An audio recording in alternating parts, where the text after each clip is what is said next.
Hola, buenas a todos. Mi nombre es Susan Rivera Robles, doctoranda de la Universidad Católica de la Santísima Concepción, y vengo a presentar esta ponencia que se titula Programar sin código, creatividad, género y pensamiento computacional en videojuegos desarrollados con PowerPoint. Esto lo hago junto con la colaboración de la doctora María Graciela Badilla Quintana y el máster Humberto Sebastián Berríos Garces. Bueno, de primera instancia, el desarrollo de los videojuegos por parte del estudiantado, hay varias investigaciones que así lo afirman, permite integrar el pensamiento computacional y desarrollar la creatividad en ellos, ¿ya? Sin embargo, el hecho de poder desarrollar videojuegos en etapas escolares es un poco complejo. Por lo tanto, se requiere de herramientas que sean mucho más sencillas y accesibles para los estudiantes. PowerPoint viene siendo una herramienta que está en todos los computadores y que puede servir para poder hacer desarrollo de videojuegos. Esta experiencia que voy a exponer ahora se comenzó a vivenciar desde el año 2021 hasta la fecha con estudiantes de último año de enseñanza secundaria en Chile, o sea, de cuarto medio. Los estudiantes tenían que pasar por una experiencia donde ellos tenían que desarrollar videojuegos en PowerPoint. Ese era el desafío. Ocupar PowerPoint no como una herramienta de exposición, sino como una herramienta para poder desarrollar diferentes videojuegos.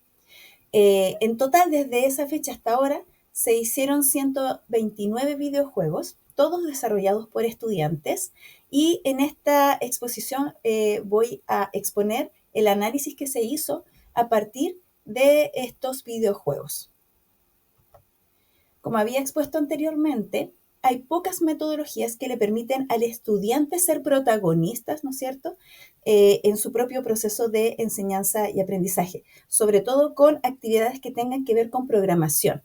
En Chile, esta asignatura es un electivo en los dos últimos años de secundaria, o sea, tercero y cuarto medio, y no vienen muchas metodologías donde ellos les permitan tener actividades iniciales para poder programar.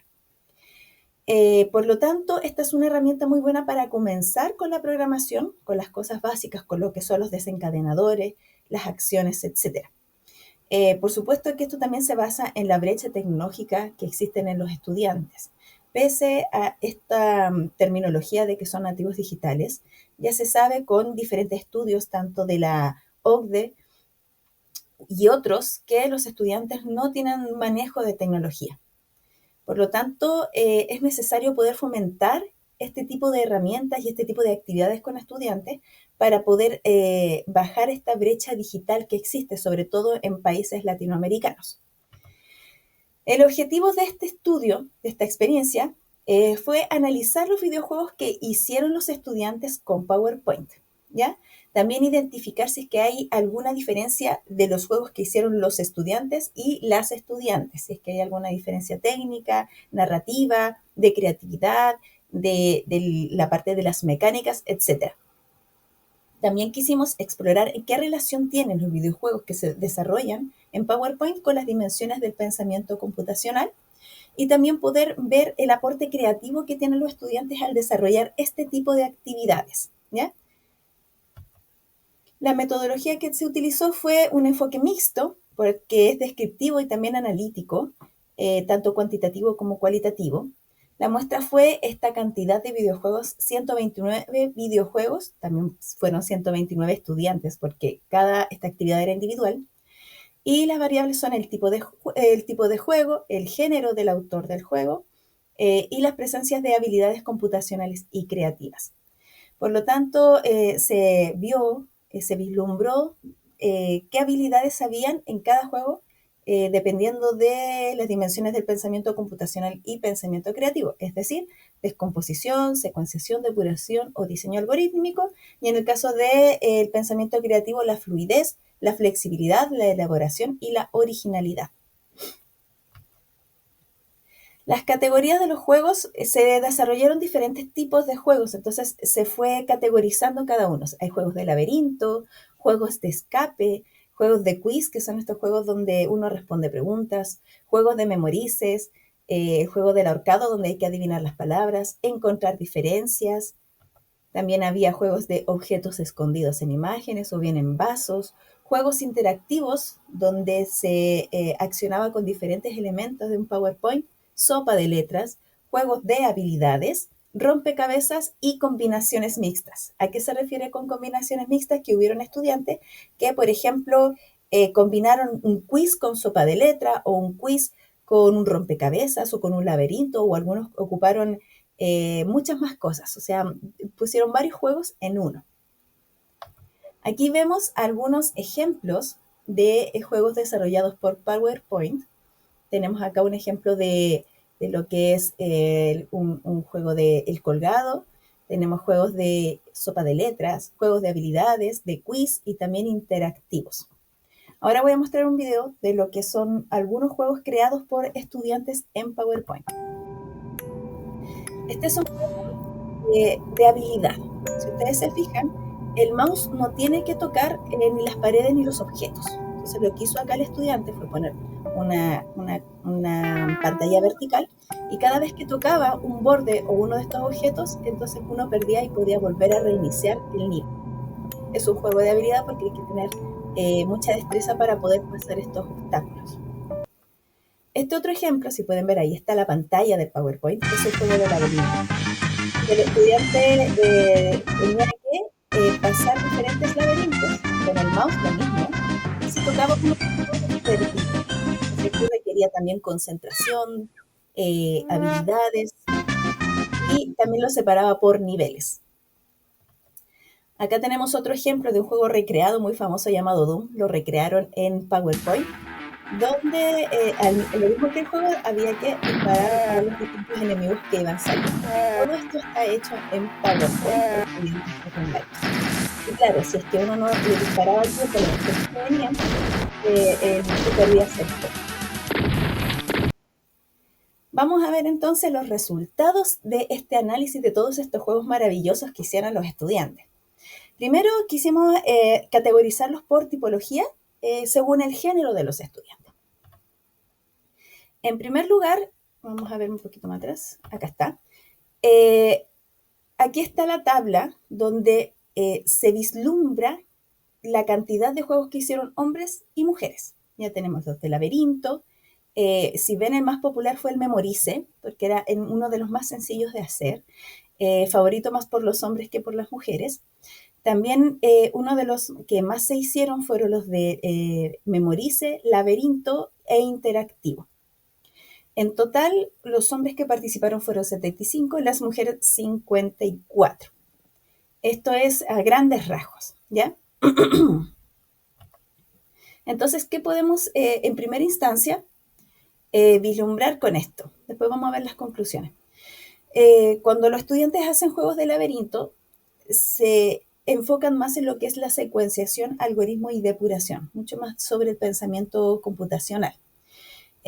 También los interactivos, los de Memorice porque siguen patronas, lógica abstracta, los de quiz también se centran en búsqueda de información porque ya son preguntas de cultura general. Por ejemplo, los escapes narrativos se centran mucho más en la toma de decisiones, las estructuras ramificadas, los distintos finales que puede tener un juego de escape, los objetos escondidos de percepción, de análisis, categorización visual, etc. Entonces, estos juegos abarcan diferentes tipos de habilidades que se necesitan para el pensamiento computacional. En cuanto a la relación con el pensamiento creativo, al poder desarrollar estos videojuegos, se enfocan más en lo que es la narrativa, la estética, el diseño simbólico, porque muchos estudiantes crean sus propias estéticas dentro de estos juegos. También hay muchos más desafíos de las mecánicas, de cómo se van desencadenando diferentes acciones dentro del PowerPoint, etc. Ahora, con respecto al género, las estudiantes mujeres, se enfocaron mucho más en juegos que tuvieran relatos, que tuvieran narrativas, estéticas mucho más bonitas, se centraron ahí en cuanto a la creatividad. En cambio, los estudiantes varones se enfocaron mucho más en los desafíos. Ellos hacían juegos que fueran mucho más de habilidad, de desafiantes, súper difíciles, que a mí también me costó pasar.